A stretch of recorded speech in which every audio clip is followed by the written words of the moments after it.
How to install the PSX Multi-T lateral connector. Step 1. Use a two-handle drill and a drill bit only, and pre-drill a hole in the valley of the corrugated pipe. Step 2. Take the hole saw of the corresponding size, which has a pilot bit in it. Align the pilot bit into the hole in the valley. Align the hole saw on the outer corrugation and begin to drill the hole. Step 3. Deburr the plastic edges of the hole.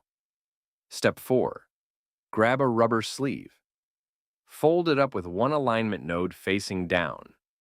Place the sleeve and the alignment node in the lower valley and begin to open the rubber sleeve to fit into the hole. The arrow should be pointing down toward the pipe. Step 5. Once the rubber's in the hole, take soapy water and spray the ID of the sleeve and the OD of the PVC hub.